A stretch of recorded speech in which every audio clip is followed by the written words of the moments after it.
News. The Japanese government has announced that in 2 years' time it will start releasing radioactive water from the Fukushima nuclear plant into the Pacific Ocean.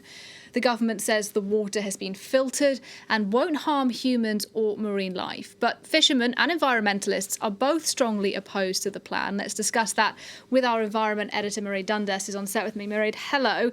The Japanese government has approved this plan despite some of those concerns. Tell us why.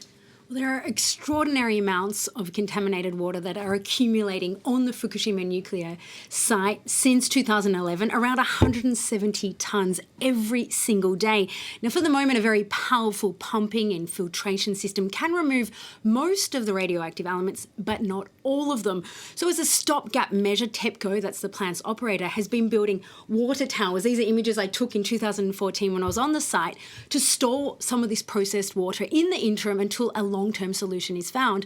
Fast forward to 2021 and we're hearing that there's not enough space in these tanks. As of next year, the end of next year, they'll be at full capacity. There's also a question of cost and whether it makes sense to continue building these water towers indefinitely.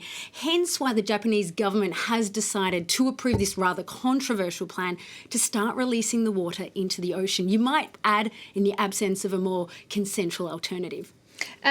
How safe is this water as far as we know? Well, there's one particular element that is posing the biggest problem. It's called tritium. It's an isotope of hydrogen.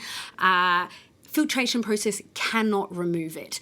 Now, experts and scientists say, yes, it is dangerous for humans, but only in large doses, which is why they're going to be diluting the water before it's released to make it at a level suitable for drinking level, even below the actual gold standard for drinking level. The plan does have the green light from the International Atomic Energy Agency, which says that this plan is in fact in line with what other nuclear plants do for their waste disposal around the world.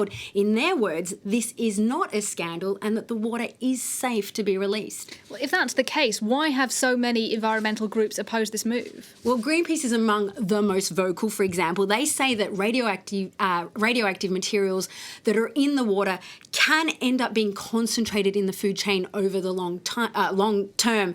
They actually would like to see the water stored in those tanks until there's a technological breakthrough, if you will, to improve the filtration process.